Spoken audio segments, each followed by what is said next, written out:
ঘটনাটি হবে আনুমানিক ৭০ বছর আগের।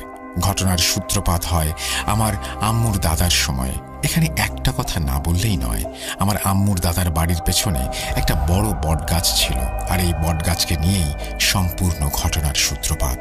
আমি আম্মুর মুখে যেভাবে শুনেছি ঠিক সেভাবেই লিখছি। একদিন ঝড়ে সেই বটগাছের ডালের একটি অংশ তাদের বাড়ির চালে ভেঙে পড়ে। দাদা গাছের ডালটি কেটে ফেলে।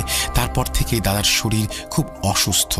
দাদা নাকি মাঝে মধ্যেই স্বপ্ন দেখত অদৃশ্য কেউ তাকে বলতো, আমি তোর সব মোরগদের নিয়ে যাব। আমার দাদার ছেলে ছিল ১৭টা, কোনো মেয়ে ছিল না। দাদা স্বপ্নটা দেখার পর প্রথম দিকে কিছু বুঝতে পারেনি।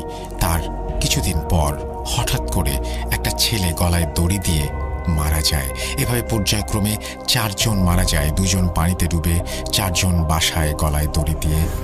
এই ১০ জন যে মারা গেছে এটার ব্যাখ্যা দিলাম না, কারণ ঘটনাটি এমনিতেই অনেক বড় হবে, তাই যতটুকু পারি চেষ্টা করছি সংক্ষিপ্ত করার জন্য। যাই হোক, ঘটনাতে ফিরে যাই।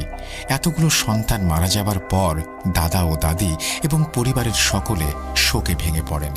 দাদার পাশের বাসার প্রতিবেশী কবিরাজ ভাই ছিল।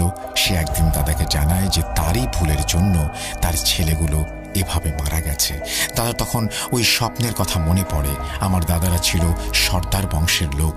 তারা অনেক রাগী ও জেদি, আর ৫ ওয়াক্ত নামাজ জামাতের সাথে আদায় করতেন এবং আল্লাহ ছাড়া কাউকে পরোয়া করতেন না। তিনি এক প্রকার বাধ্য হয়ে সিদ্ধান্ত নেন তার ছেলেগুলোকে বাঁচানোর জন্য। তখন দাদা সিদ্ধান্ত নেন যে তিনি কবিরাজি শিখবেন ও যেভাবেই হোক ওই জিনকে শায়েস্তা করবেন, যাদের জন্য তার এতগুলো সন্তান মারা গেল। যেই কথা সেই কাজ। তিনি সর্দার বংশ থেকে ফকির বংশ হন। অনেক অল্প সময়েই কবিরাজি শেখেন এবং এই এলাকায় বেশ খ্যাতি অর্জন করেন।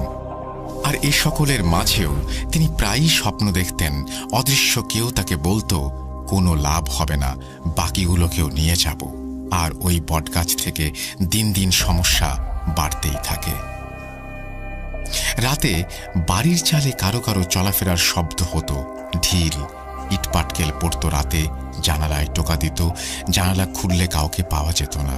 দুপুর ১টা-২টার সময় মাঝে মধ্যেই ওই বটগাছে সাদা শাড়ি পরে চুল ছেড়ে দিয়ে বসে আছে এমন একজন মহিলাকে দেখা যেত। শুধুমাত্র সে বাড়ির লোক ছাড়া আর কেউ দেখতে পেত না। বাড়িতে মাছ মাংস রান্না হলে সেগুলো হঠাৎ করেই গায়েব হয়ে যেত। বাড়ির মধ্যকার পরিবেশ কেমন যেন সবসময় ভয়ঙ্কর থাকত। সকলেই ভয় পেত বাসার এসবের কারণে। একবার বাসার মধ্যে গরু কোরবানি দেয়া হলে রাতে সবার অনেক সমস্যা হয় এবং দাদা টয়লেটে যাওয়ার জন্য বের হলে রাতে তাদের উঠানে গরুর মাথা হাওয়ায় ভাসছে এরকম একটা কিছু দেখা যায়। এছাড়াও ছোটখাটো অনেক সমস্যার কারণে দাদা সিদ্ধান্ত নেন যে ওই জিনটাকে তিনি বন্দি করবেন, যাতে করে সে এমন কোনো সমস্যা আর সৃষ্টি করতে না পারে। তিনি ওই জিনকে একদিন তার ছেলের ওপর হাজির করে এবং তার এমন অত্যাচার করার কারণ কি তিনি বলেন।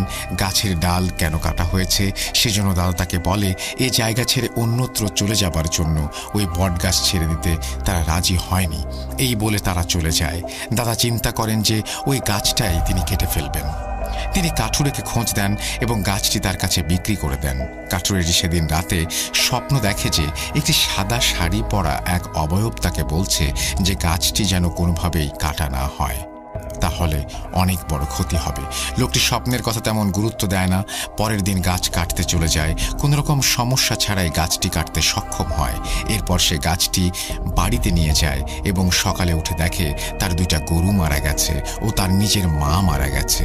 ওই দিন রাতে সে স্বপ্ন দেখে যে লোকটিকে সাদা শাড়ি পরা অবয়বটি ভয়ঙ্কর চেহারা নিয়ে এসে বলছে, ভালো চাইলে তুই গাছটি ফেরত দিয়ে আয়, না হলে বউ ছেলে মেয়ে সব মরবে।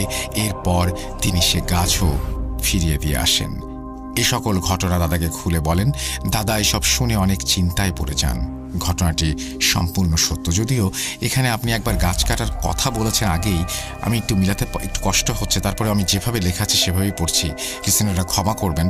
আমি জাস্ট নিজে তো এখানে কোনো চেঞ্জ করতে পারবো না, সুতরাং তিনি যেভাবে লিখেছেন সেভাবেই পড়ছি। ধন্যবাদ প্রিয় শ্রোতা বন্ধুরা, ভালোবাসার প্রিয় রাসেল ভাই।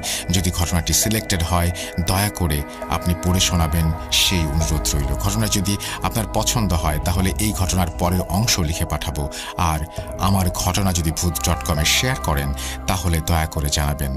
ইতি মোহাম্মদ মেহেদি হাসান, ঠিকানা আম্বরখানা, সিলেট। তারপরে তিনি তার মোবাইল নাম্বার শেয়ার করেছেন। Thank you very much. আপনাকে অনেক ধন্যবাদ জানাচ্ছি এই ঘটনাটি শেয়ার করার জন্য, এবং আশা করছি যে এই ঘটনাটি আপনাদের ভালো লেগেছে।